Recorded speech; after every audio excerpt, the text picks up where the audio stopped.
Online portal पर आपका एक बार फिर से स्वागत है। पिछले लेक्चर में हम लोगों ने Newton's law first second third जरूरत का नियम इन सारी चीज़ों के बारे में हम लोगों ने डिस्कस किया था और छोटा छोटा पार्ट में देखा था कि किस प्रकार से न्यूमेरिकल सिस्टम को भी हम लोगों ने सॉल्व करते हुए आगे बढ़ा था। आज हम लोग लेक्चर 11 में न्यू चैप्टर स्टार्ट करने जा रहे हैं। चैप्टर नेम है आपका ग्रेविटेशनल। ग्रेविटेशनल सबों को पता है क्या होता है। सच आइए हम लोग स्टार्ट करते हैं ग्रेविटेशनल के बारे में।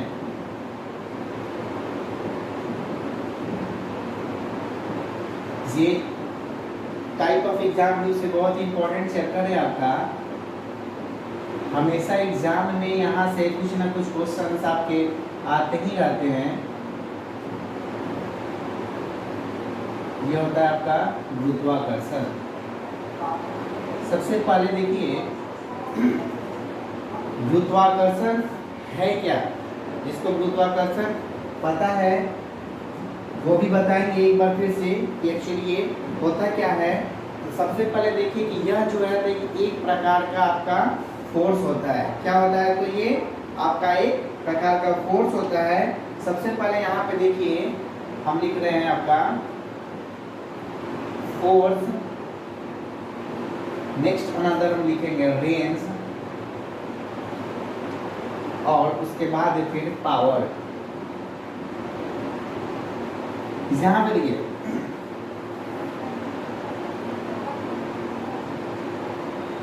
गुरुत्वाकर्षण, गुरुत्वाकर्षण का आपका भाई होता है चुंबकीय बल। चुंबकीय बल, चुंबकीय बल आपका फिर रिलेशन रखता है आपका इलेक्ट्रिसिटी से। इलेक्ट्रिक मतलब क्या आपका विद्युतीय बल हो गया। और नेक्स्ट है आपका इलेक्ट्रिक फोर्स जो होता है वो आपका रिलेशन रखता है आपका नाभिकीय से। नाभिकीय बल जिसको हम लोग क्या बोलते हैं, न्यूक्लियर फोर्स के भी नाम से जानते हैं। तो सबसे पहले देखिए गुरुत्वाकर्षण बल का रेंज जो होता है वो बहुत अनंत होता है, मतलब बहुत ज़्यादा होता है। लेकिन पावर इसका क्या होता है कि आपका कम होता है। यहाँ सिंबल देख लीजिएगा। अगर सपोज दैट मान लीजिए कि गुरुत्वाकर्षण बल का अगर रेंज ज़्यादा होता, ज़्यादा तो है ही, अगर पावर ज़्यादा होता तो कोई भी इंसान किसी भी चीज़ को क्या करता है कि वो अपने तुरंत अट्रैक्ट कर लेता है, चिपका लेता है एकदम। इसीलिए पता नहीं भगवान किस यूनिवर्सिटी से पढ़ाई किए थे कि उन्होंने पहले ही सोच के रखा था कि अगर रेंज ज़्यादा कर देते हैं तो इसका पावर क्या कर दो, कम कर दो। समझ में आ गई बात। ये सब पूछता है, ऑब्जेक्टिव में पूछेगा गुरुत्वाकर्षण बल का पावर क्या होता है। तो गुरुत्वाकर्षण बल का पावर क्या होता है तो आपका कम होता है। रेंज पूछेगा ये क्या होता है तो आपका ज़्यादा होता है, बहुत ज़्यादा मतलब अनंत तक होता है। क्लियर हो गई बात। अब इसी के साथ आते हैं हम लोग नाभिकीय बल में। देखिए यहाँ पे आपका क्या होता है कि इसका रेंज ज़्यादा होता है, सॉरी इसका जो पावर जो होता है पावर ज़्यादा होता है, मतलब अनंत होता है, यहाँ पे इंफिनिटी होता है पावर। लेकिन रेंज क्या हो जाएगा इसका, कम हो जाएगा। इसका तो नाभिकीय बल का। अब हिरोशिमा पर एटम बम गिराया गया था, ठीक ना, हिरोशिमा के नागासाकी पे। तो वहाँ क्या था कि आपका नाभिकीय जो बल था, न्यूक्लियर जो बल था आपका फोर्स था, वो क्या था, उसका पावर बहुत ज़्यादा था। उसका इफेक्ट आज के डेट में भी मिलता है कि वहाँ पे बहुत सारे लोग विकलांग पैदा होते हैं। अब धीरे धीरे क्या होता है कि वो ठीक होते जा रहा है। अब क्या है कि अब देखते हैं कि यहाँ पे पावर जब है आपका ज़्यादा हो जाता है तो रेंज क्या होता है कि कम हो गया इसका नाभिकीय बल का। क्लियर हो गई बात। अगर रेंज भी ज़्यादा होता तो हिरोशिमा पर एटम बम गिरता तो पूरा दुनिया को तबाह कर देता। समझ में आ गई बात। तो ये हमने एक डिस्कस किया था छोटा सा सेशन के रूप में फोर्स के बारे में। ग्रेविटेशनल क्या है, चुंबकीय बल क्या है, इलेक्ट्रिक बल क्या है और नाभिकीय बल क्या है। अब चलिए अब क्या करते हैं कि अब सबसे पहले हम लोग पढ़ रहे हैं अभी क्या तो गुरुत्वाकर्षण के बारे में, तो उसके बारे में फटाफट कॉपी पे नोट निकाल लीजिए और मेरे साथ साथ लिखते चलिए और समझते चलिए। क्लियर हो गई होगी बात? चलिए इसके बारे में लिखिएगा डिफिनेशन। गुरुत्वाकर्षण बल का डिफिनेशन बताइए क्या होता है। कि देखिए गुरुत्वाकर्षण बल क्या होता है कि यह एक प्रकार का आपका क्या है तो बल है जिसका रेंज बहुत ज्यादा मतलब अनंत तक होता है लेकिन पावर बहुत ही कम होता है। इसी के बारे में लिखिए, यह एक प्रकार का बल होता है जिसका रेंज बहुत ज्यादा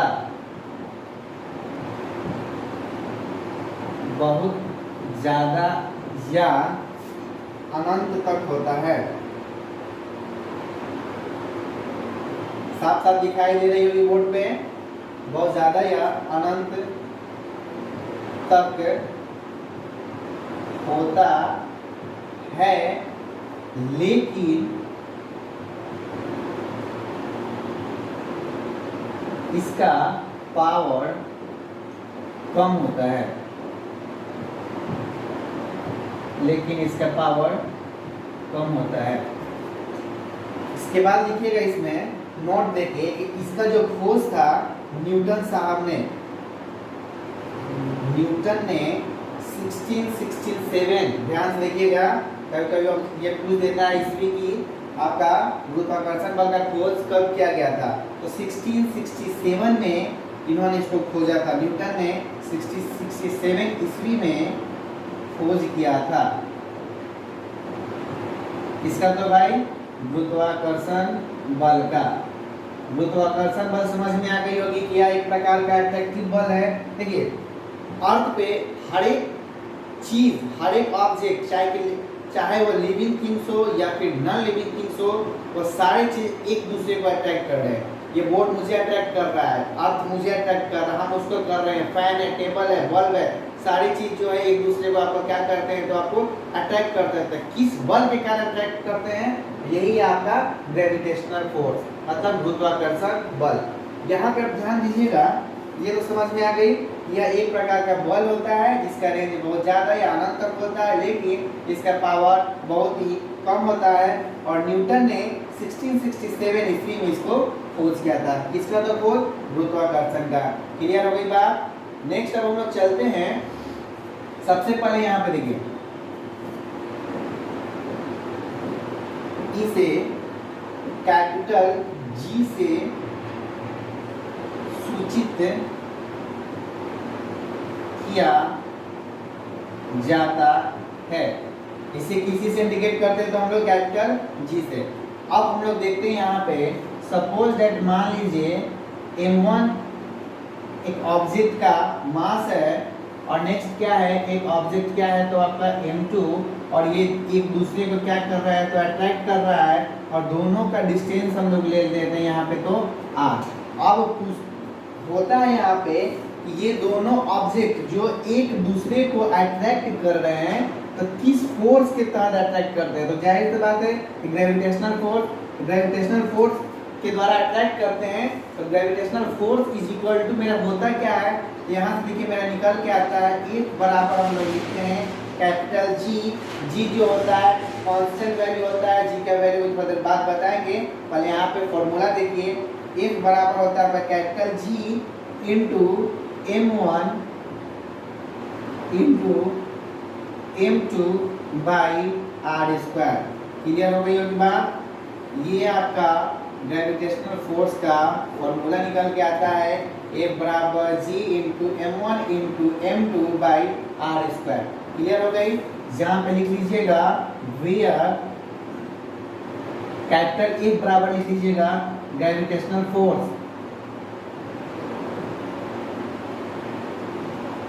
ग्रेविटेशनल फोर्स। जी बराबर लिख लीजिएगा सिर्फ ग्रेविटेशनल मतलब गुरुत्वाकर्षण।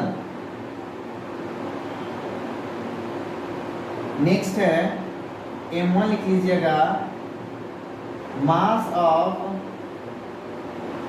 Object, clear. m2 भी है आपका मास ऑफ ऑब्जेक्ट। समझ में आ गई बात। अब चलिए यहाँ पे हम लिखते हैं कि मेरा कैपिटल जी का वैल्यू क्या होता है। तो कैपिटल जी का वैल्यू होता है आपका 6.67 इंटू 10⁻⁻11 न्यूटन मीटर स्क्वायर प्रति केजी स्क्वायर। क्लियर हुई बात। अब मेरे न्यूटन मीटर स्क्वायर प्रति केजी स्क्वायर कैसे आया, इसको हम लोग अब लोग देखते हैं। चलिए एक बार इनके स्क्रीनशॉट लेना है, एक बार स्क्रीनशॉट ले लेंगे। चलिए क्लियर हो गई बात। नेक्स्ट अब हम लोग देखते हैं कि मेरा ये यूनिट्स एंड डायमेंशन हम लोग मैंने पढ़ा था प्रीवियस लेक्चर में ही, जब स्टार्टिंग से जब हम लोग स्टार्ट किए थे तो वहाँ पे हमने बताया था कि डायमेंशन भी बताया था। अब यहाँ साथ में हम लोग क्या करेंगे कि डायमेंशन भी लेके चलेंगे कि ग्रेविटेशनल का डायमेंशन क्या होता है, इसके बारे में हम लोग थोड़ा देर बाद देखेंगे। फिलहाल यहाँ पे देखिए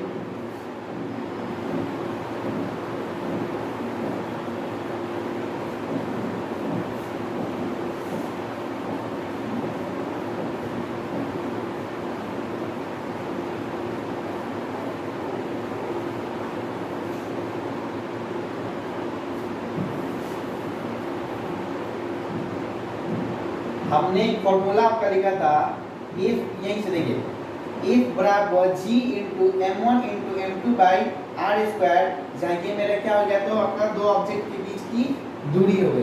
क्लियर हुई बात। अब चलिए नेक्स्ट हम लोग देखते हैं यहाँ पे f into r square by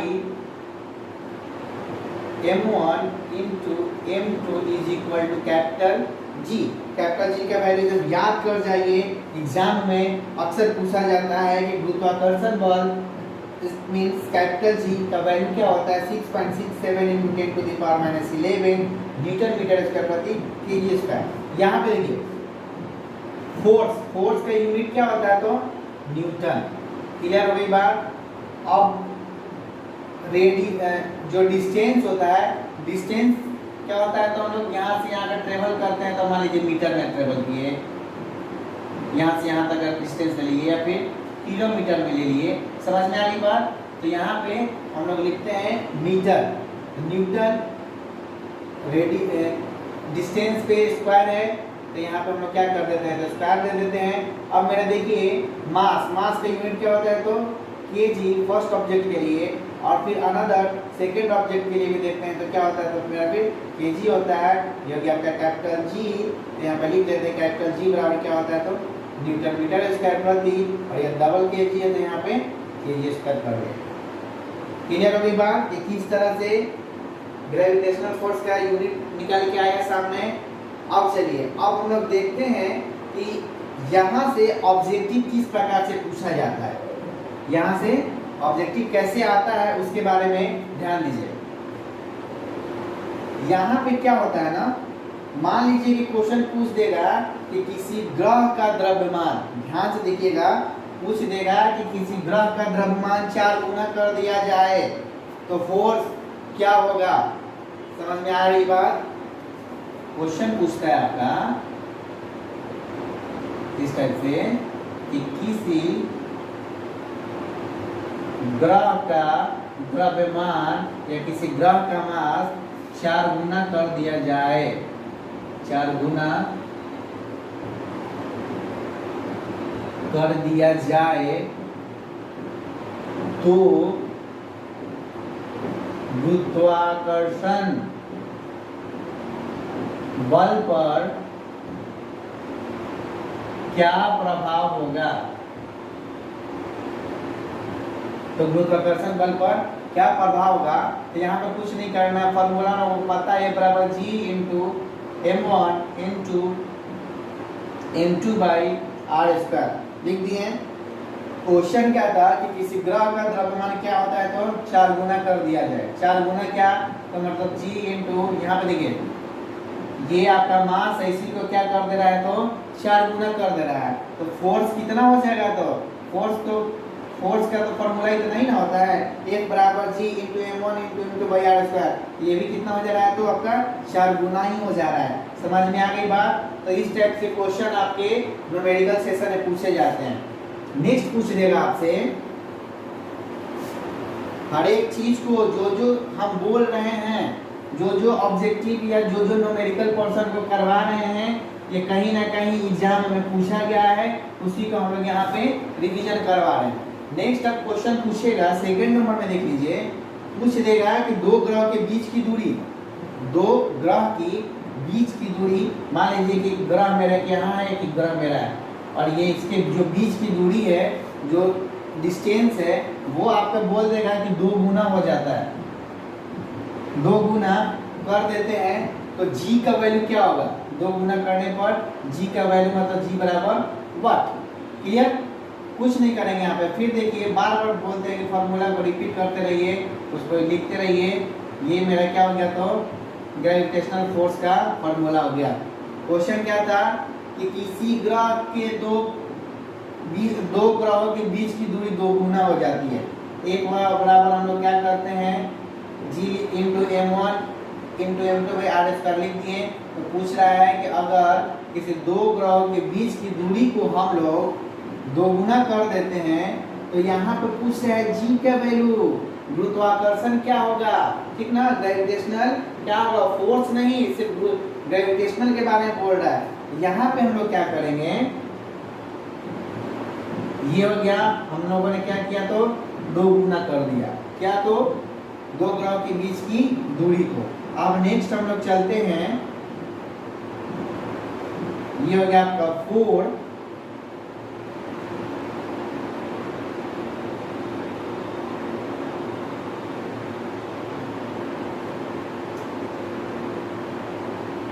मेरे यहां से निकल कर क्या आया तो जी कितना गुना हो रहा है, तो ये भी आपका 4 गुना हो जा रहा है अगर हम उसको 2 गुना कर रहे हैं। तो समझ में आ गई बात। इस टाइप से क्वेश्चन जो है अक्सर एग्जाम में पूछा जाता है। क्लियर। अब नेक्स्ट है एक और क्वेश्चन आपसे पूछा गया था, वो देख लीजिए।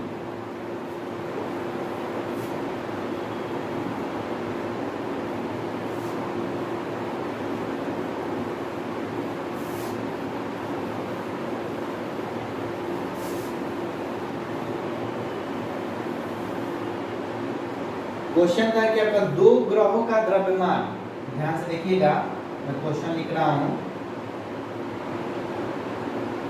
2 ग्रहों का द्रव्यमान 4 गुना कर दिया जाता है। ध्यान से देखिएगा, 4 गुना कर दिया जाता है, और डिस्टेंस जो है आपका, डिस्टेंस जो है वो आधा कर दिया जाता है, मतलब हाफ करने पर g का वैल्यू क्या होगा, ठीक ना, g का वैल्यू क्या होगा। समझ में आ गई बात। सबसे पहले क्या था कि मास को 4 गुना कर दिया जाता था। यहाँ पे लिखिए m2 बाई आर स्क्वायर, जी हो गया। यहाँ पे मास को आपको क्या कर दिया जाता है, तो यहीं पे 4 गुना कर दिया जाता है, और जो डिस्टेंस जो है आपका वो आपका हाफ कर दिया जाता है। समझ में आ रही बात। तो यहाँ पे देखिए हम करते हैं आपका क्या, m1 into m2 into 4 by 1/2 r the whole square. ये रिवर्स जाएगा ऊपर की तरफ, m1 into m2 by are square into 4, ये इसको ऊपर की तरफ भेजेंगे तो यह हो जाएगा तो 4, तो g हो जाएगा आपका m1 into m2 into 60 by are square. तो मेरा ये कितना हो जा रहा है तो 16 मतलब क्या, तो 16 गुना। क्लियर हो गई? तो इस टाइप का जो क्वेश्चन है छोटा छोटा करके आपका हमेशा अक्सर यहाँ से एक या दो क्वेश्चन आते रहता है ग्रेविटेशनल से, समझे? जब हम ऑब्जेक्टिव सेशन करवाएंगे तो इस पर डिटेल्स रूप में हम लोग बहुत सारे ऑब्जेक्टिव को भी देखेंगे। फिलहाल इसमें इतना ही देखते हैं। नेक्स्ट अब हम लोग आगे बढ़ते हैं गुरुत्वीय त्वरण के बारे में। फोर्स देख लिए, अब त्वरण देखते हैं। एक्सेलरेशन क्या होता है? एक्सेलरेशन का यूनिट बताइए, भूल गए या फिर रिवीजन नहीं कर पा रहे हैं?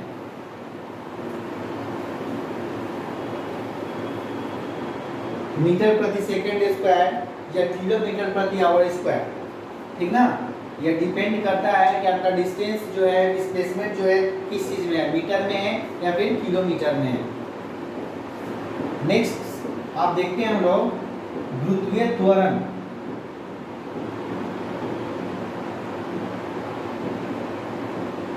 गुरुत्वीय त्वरण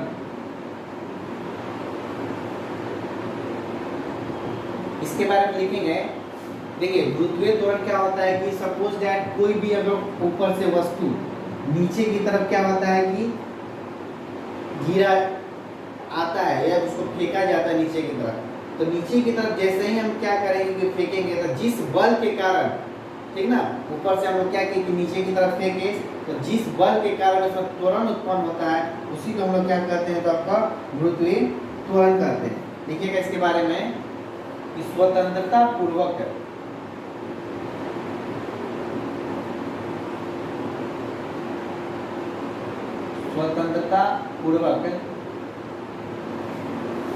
गिरते हुए किसी वस्तु पर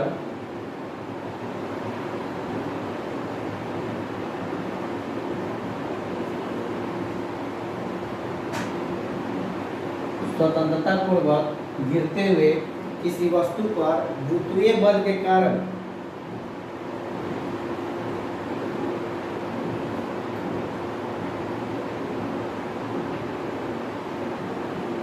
गुरुत्वीय बल के कारण जो त्वरण उत्पन्न होता है,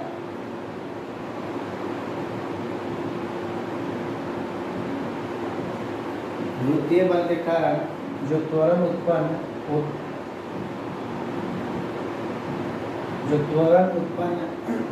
होता है गुरुत्वीय त्वरण कहलाता है।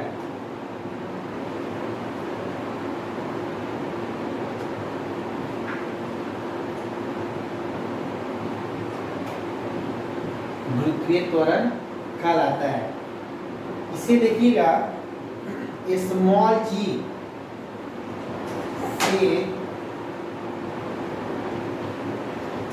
सूचित किया जाता है किसी तो गुरुत्वीय त्वरण को। क्लियर ना? देखिए इसी त्वरण, गुरुत्वीय त्वरण के कारण ही क्या होता है कि कोई भी वस्तु ऊपर की ओर फेंकी जाती है तो उसके वेग में कमी आती है, और ऊपर से जब नीचे की ओर आती है तो उसके वेग में वृद्धि होती है। किस बल के कारण? तो सिर्फ आपका यही है आपका तो गुरुत्वीय त्वरण। गुरुत्वीय त्वरण के कारण ही, ध्यान से सुनिएगा, क्या बोले कि गुरुत्वीय त्वरण के कारण ही अगर हम कोई भी वस्तु को ऊपर की ओर फेंकते हैं तो उसके वेग में कमी आती है, और उस ऑब्जेक्ट ऊपर से जब नीचे की तरफ आती है तो उसके वेग में वृद्धि होती है। किसके कारण? तो गुरुत्वीय त्वरण के कारण। इसके बारे में लिख लीजिएगा। इसी त्वरण के कारण, मतलब आराम से लिखते चलिए, आराम से पढ़ते चलिए, ठीक ना? क्वेश्चन पूछेगा कि अगर कोई भी वस्तु को ऊपर की ओर फेंकते हैं तो उसके वेग में कमी किसके कारण आती है? किसके कारण? तो गुरुत्वीय त्वरण के कारण। अगर कोई वस्तु ऊपर से जब नीचे की ओर फेंकी जाती है तो उसके वेग में वृद्धि किसके कारण होती है? तो गुरुत्वीय त्वरण के कारण। ठीक है, लिख लीजिए इसको नोट्स बना के। इसी त्वरण के कारण पृथ्वी की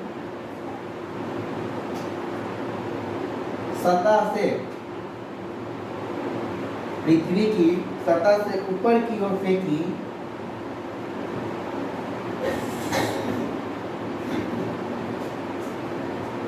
ऊपर की ओर फेंकी गई वस्तु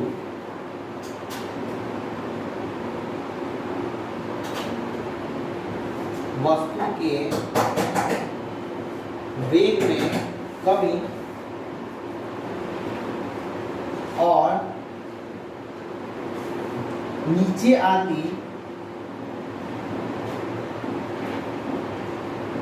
आती वस्तु के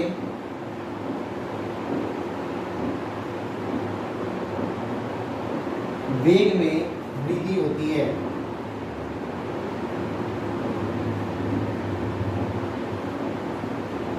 किसके कारण? तो आपका गुरुत्वीय त्वरण के कारण ही, ठीक ना। गुरुत्वीय त्वरण का वैल्यू लिख लीजिएगा। स्मॉल जी का वैल्यू होता है आपका 9.8 मीटर प्रति सेकेंड स्क्वायर। क्लियर?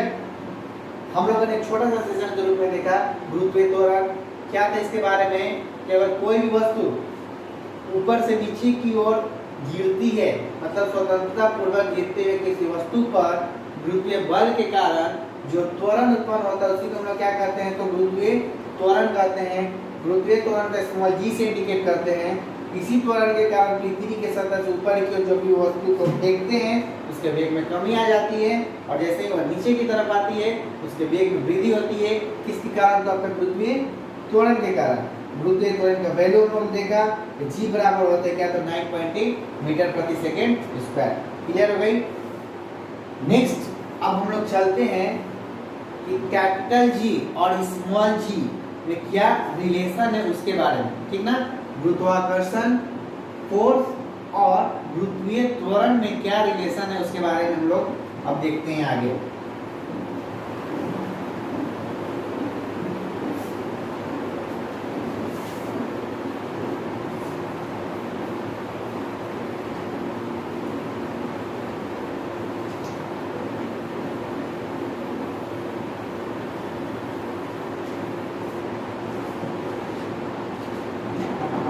देखिएगा रिलेशन बिटवीन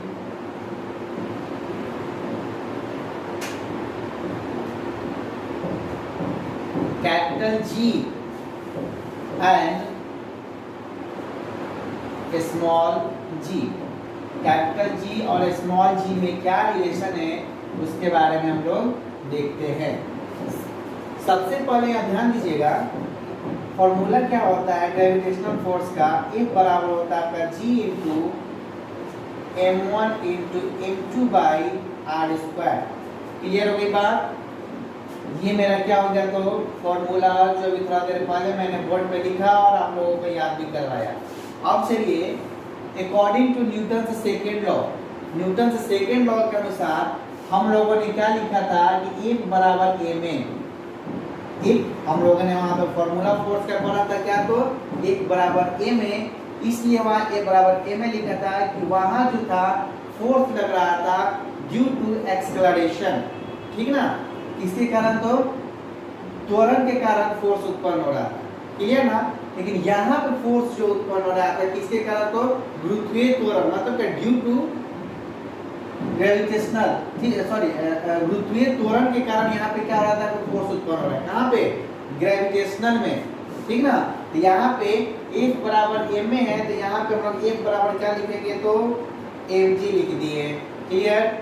गुरुत्वीय त्वरण का अभी कुछ समय पहले हम लोगों ने बताया था, हमने बताया था कि इसको स्मॉल जी से इंडिकेट करते हैं। तो यहाँ पे इसके बदले में एक बराबर हमने क्या लिख दिया? तो M G.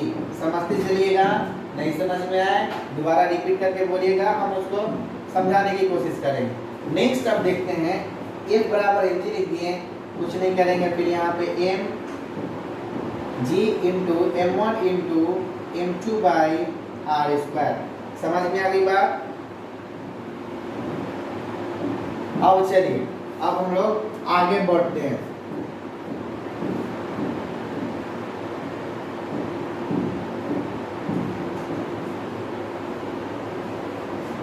Ji equal to देखते हैं, ये यहाँ जो मास है उसको नीचे की तरफ हम लोग ट्रांसफर करते हैं। तो ये मेरा क्या हो जाएगा था आपका सिर्फ मास, सिंगल मास बचेगा। क्लियर? अब चलिए एक मास से हमने एक मास को कैंसिल कर दिया, तो g बराबर मेरा क्या हो जाएगा, g इंटू m1 या फिर g इंटू m1 लिखिए बाई आर स्क्वायर। ये हमारा कहाँ से फॉर्मूला क्रिएट हुआ, तो आपका स्मॉल g का मतलब गुरुत्वीय फोर्स। अभी हम लोगों ने डिस्कस किया था कि पृथ्वी के केंद्र पे, ध्यान से देखिएगा, मतलब जो भी वस्तु नीचे की तरफ खींचा जाता है तो जिस बल के कारण खींचा जाता है उसी को हम लोग क्या कहते हैं, तो गुरुत्व बल कहते हैं। तो यहाँ से मेरा g का वैल्यू क्या आ गया, तो g बराबर एक फॉर्मूला क्रिएट हो गया यहाँ पे, क्या g बराबर small g into m1 by are square. ठीक, ये फॉर्मूला हो गया। और अनदर क्या हो गया, तो मेरा एक दूसरा ये फॉर्मूला क्रिएट हो गया। और जैसा ही फिर अब हम लोग आगे देखेंगे न्यूमेरिकल पोर्शन को देखेंगे तो वहाँ भी ये दोनों फॉर्मूला यूज करने के लिए आपको बारी बारी से देखने को मिलेगा। तब तक आप इसको याद कर जाएंगे, समझदारी इसी में है कि आप इसको याद करते चलिए। क्लियर होगी बात। यहाँ पे देखिए कैपिटल जी और स्मॉल जी, ये क्या है कि यहाँ ध्यान से देखिएगा कि जो कैपिटल जी होता है वो कांस्टेंट रहता है, इसका वैल्यू सभी जगह सेम रहता है, ठीक ना। मेरी बातों को ध्यान से सुनिएगा कि जो कैपिटल जी है, जो गुरुत्वाकर्षण जो फोर्स का जो नियतांक है कैपिटल जी, वो सभी जगह सेम रहता है। लेकिन जैसे ही स्मॉल जी, ये गुरुत्वीय त्वरण हम लोग आते हैं, वो क्या होता है कि हमेशा इसका वैल्यू चेंज होते रहता है। अर्थ पे कुछ और है, मून पे कुछ और है, ठीक है, पोल पे चलेगा तो कुछ और मिलेगा, सेंटर पे कुछ और मिलेगा। समझ में आई बात। तो कहाँ कहाँ क्या क्या वैल्यू है उसको भी हम लोग आगे एक एक करके पढ़ते चलेंगे। क्लियर। नेक्स्ट अब हम लोग देखते हैं स्मॉल जी का जो चेंजिंग, जो मान में जो चेंजिंग आती है उसके बारे में देख लीजिएगा। स्मॉल जी के मान में परिवर्तन, स्मॉल जी के मान में परिवर्तन कैसे कैसे क्या होता है उसके बारे में हम लिखते हैं। ए नंबर में लिखिएगा स्टार्टिंग में height, effect of height, effect of height. जब मतलब ऊंचा पे रहेगा तो इसके वैल्यू में क्या परिवर्तन होगा, हमने भी बताया था कि इसका जो वैल्यू होता है सभी जगह तो क्या होता है, तो चेंज होते रहता है। जैसे ही अगर हाइट पे रहेगा तो इसका इफेक्ट क्या होगा, हम लिखिएगा ऊंचाई पर प्रभाव, मतलब ऊंचाई पर रहेगा तो क्या प्रभाव होगा, ठीक ना। मान लीजिए ये मेरा क्या है, तो आपका अर्थ है और ये इसका क्या है, तो आपका सेंटर। यहाँ से मान लीजिए और एक हाइट ले लेते हैं, यहाँ से, यहाँ से सपोज ले लीजिए कि हमने क्या किया कि एक ऑब्जेक्ट, मेरा एक ऑब्जेक्ट यहाँ है, ध्यान से समझिएगा। क्लियर हुई बात।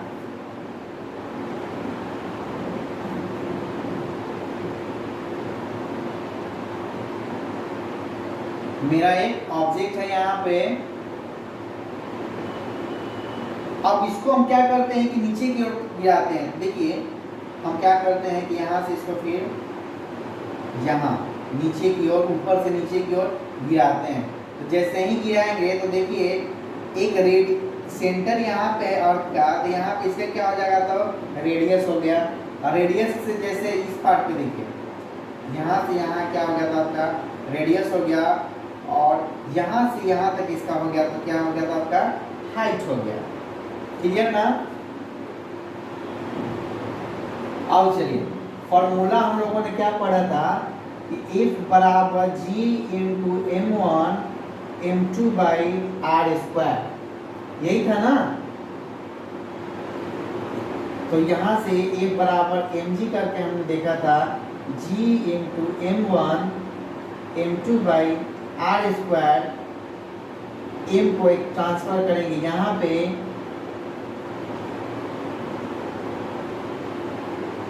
यहाँ से कैंसिल हो गया तो मैं फॉर्मूला निकला था G डैश ले लीजिए, क्योंकि यहाँ पे इफेक्ट ऑफ हाइट है।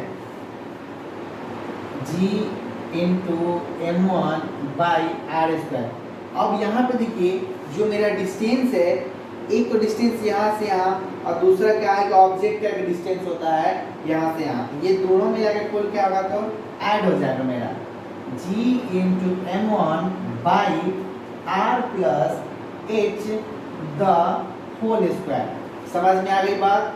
एक मेरा फॉर्मूला यहाँ से भी निकल के आता है। ये सारी चीज जितना भी हमने बॉक्स में करके रखा है बहुत इंपॉर्टेंट